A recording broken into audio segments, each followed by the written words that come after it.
پہلا سوال یہ ہے کہ میت کی طرف سے قربانی کرنا کیسا ہے؟ سینگ ٹوٹے ہوئے جانور کی قربانی کیسی ہے؟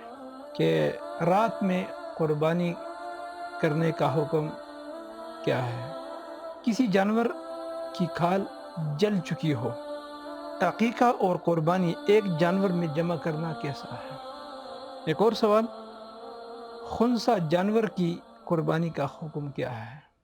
نحمدہ و نصلی علی رسولہ الکریم، اما بعد فاعوذ باللہ من الشیطان الرجیم، بسم اللہ الرحمن الرحیم، فاسألوا اہل الذکر ان کنتم لا تعلمون۔ کچھ بھائیوں نے سوالات بھیجے ہیں۔ پہلا سوال یہ ہے کہ میت کی طرف سے قربانی کرنا کیسا ہے؟ تو اس کا جواب یہ ہے کہ میت کی طرف سے قربانی کرنے کی دو صورتیں ہیں۔ ایک یہ کہ اگر میت نے وصیت کی ہو تو اس کی طرف سے جو قربانی کی جاتی ہے تو وہ قربانی اس کے گوشت میں سے یہ خود نہیں کھا سکتا، البتہ اس کے گوشت کو صدقہ کرنا واجب ہوگا۔ لیکن اگر میت نے وصیت نہیں کی ہے اور وارث نے اس کی طرف سے وہ قربانی کی ہے تو باقاعدہ اس کا گوشت یہ آدمی بھی کھا سکتا ہے، غنی بھی کھا سکتے ہیں، فقیر لوگ بھی کھا سکتے ہیں، اس میں اندر کوئی حرج نہیں ہے۔ دوسرا سوال بعض بھائیوں نے بھیجا ہے، سینگ ٹوٹے ہوئے جانور کی قربانی کیسی ہے؟ تو اس کا جواب یہ ہے کہ جس جانور کے سینگ ٹوٹ گئے ہوں یا پیدائشی نہ ہوں، البتہ ٹوٹ گئے ہوں لیکن دماغ تک اس کا اثر نہیں پہنچا ہے تو ایسے جانور کی قربانی کرنے میں کوئی حرج نہیں۔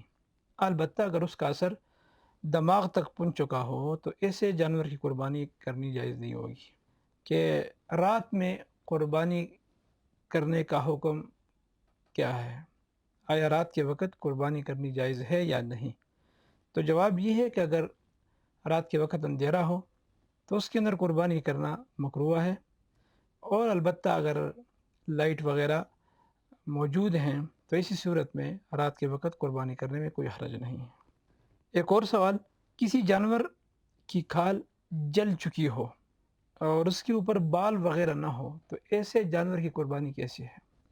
جواب یہ ہے کہ جس جانور کی کھال جل چکی ہو اور اس کے اوپر بال وغیرہ نہ ہو تو ایسے جانور کی قربانی کرنے میں کوئی حرج نہیں، جائز ہے۔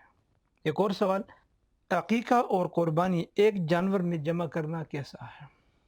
تو جواب یہ ہے کہ ایک جانور کے اندر ایک آدمی کا وجوبی قربانی بھی ہو اور ساتھ ساتھ عقیقہ کا بھی نیت کرتا ہے تو ایسے جانور کے اندر قربانی کرنے میں کوئی حرج نہیں، لہذا عقیقہ اور وجوبی قربانی کو جمع کیا جا سکتا ہے۔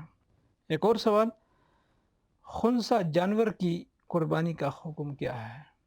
خنثی جانور یعنی جس کے نر اور مادے کا تمیز مشکل ہو تو اور جس کے اندر دونوں علامات پائے جاتے ہوں، نر اور مادہ دونوں کے، تو ایسے جانور کی قربانی کرنا جائز نہیں ہے۔